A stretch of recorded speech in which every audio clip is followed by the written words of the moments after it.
Hola, ¿qué tal? Bienvenidos a este podcast. Mi nombre es Estefanía Bautista y hoy quiero que nos detengamos un momento en una época que, al menos para mí, es de las más fascinantes de toda la historia musical. La transición del siglo XVIII al siglo XIX.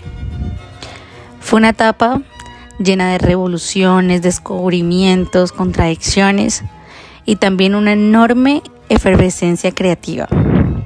El mundo estaba cambiando políticamente, socialmente, culturalmente y por supuesto la música no se quedó atrás. Hoy vamos a hablar de cómo esos cambios transformaron el pensamiento musical, cómo surgió el clasicismo con su idea de equilibrio y belleza y cómo poco a poco empezó a abrirle paso a lo que fue el romanticismo. Y quiero dedicar también un buen espacio a algo que me parece fundamental, el papel de las mujeres compositoras, mujeres talentosas, sensibles y valientes que aunque muchas veces fueron invisibilizadas, dejaron una huella muy importante. A mediados del siglo XVIII, Europa y el mundo occidental en general estaba viviendo una transformación gigantesca. Como explica Harold Goodall en su libro La Edad de la Elegancia y el Sentimiento, era una época de refinamiento, sí, claro, pero también de búsqueda de libertad. Estábamos en plena ilustración, ese movimiento que puso al ser humano y a la razón en el centro de todo. La ciencia, la filosofía, el arte, todo se llenó de nuevas ideas sobre el progreso, la educación y la igualdad. Y esas ideas no se quedaron en los libros, se convirtieron en acción. Llegaron las revoluciones, la independencia de Estados Unidos, la Revolución Francesa y más tarde los movimientos de independencia en América Latina. El mensaje era claro, los pueblos querían decidir su propio destino.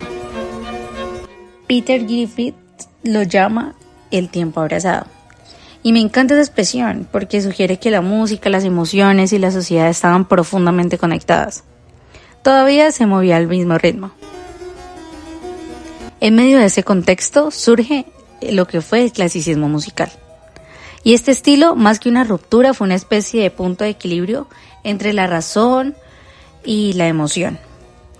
La música clásica de esa época buscaba orden, proporción, claridad y una belleza que pudiera entender cualquier oído sensible. Los grandes nombres de esta época fueron Joseph Haydn, Wolfgang Amadeus Mozart y Ludwig van Beethoven. Aunque Beethoven, como veremos, ya marca el paso del clasicismo al romanticismo. John Rice, en su libro La música en el siglo XVIII, explica que en este periodo se consolidaron muchas de las formas que hoy consideramos clásicas. La sonata, la sinfonía, el cuarteto de cuerdas, los conciertos para solista, entre otros. Pero lo más interesante es que además del estilo, también cambió el público.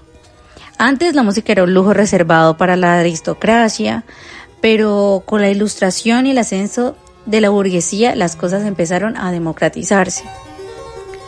Los compositores ya no dependían solo de los reyes o de la iglesia. Empezaron a escribir para el público, para la gente que pagaba una entrada, que quería escuchar un concierto. Y eso cambió por completo la función de la música. Ya no era un adorno de palacio, era una forma de comunicación, una manera de expresar las emociones, las ideas, la humanidad. Hacia finales del siglo XVIII, ese ideal equilibrio empezó a transformarse. La razón seguía ahí, pero las emociones empezaron a pedir más espacio.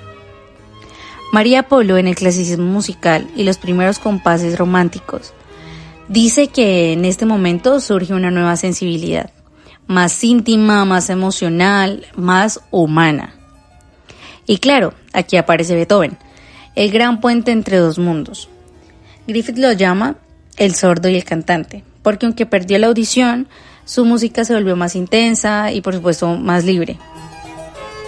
Beethoven toma las formas del clasicismo, la sinfonía y la sonata, y las lleva al límite. Rompe las estructuras, amplía los silencios, llena la música de dramatismo. Su obra grita libertad, pasión, lucha, esperanza. Y si lo pensamos bien, eso tiene todo que ver con el espíritu de su tiempo. las revoluciones, la búsqueda de libertad, el valor del individuo frente al destino.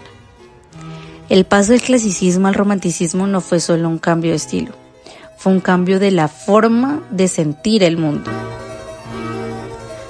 Ahora quiero detenerme en algo que pocas veces se menciona, pero que es fundamental: las mujeres compositoras.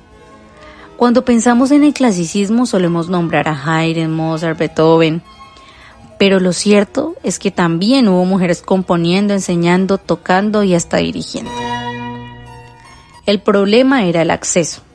En esa época, las mujeres podían aprender música como parte de su educación refinada, pero no se esperaba que hicieran una carrera pública.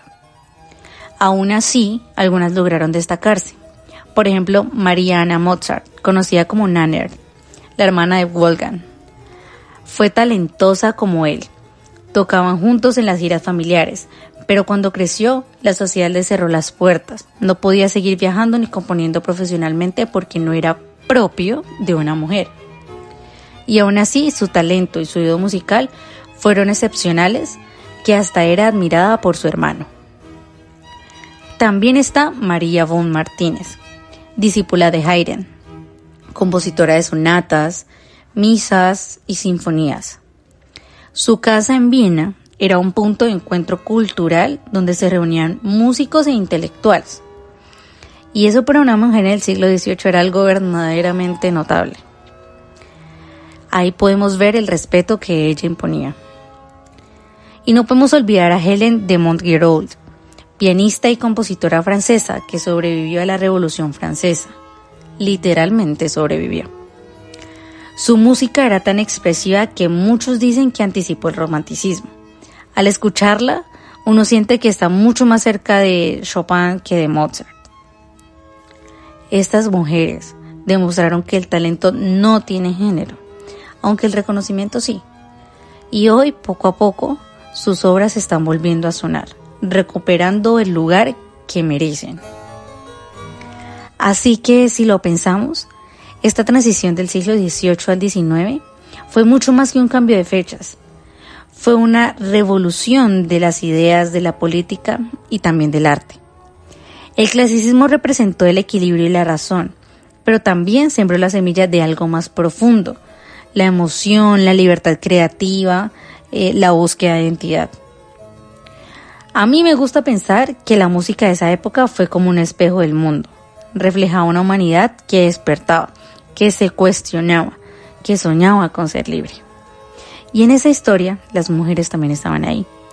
Tal vez no en los grandes escenarios, pero sí en los salones, en los hogares, en los manuscritos escondidos, componiendo, enseñando y creando.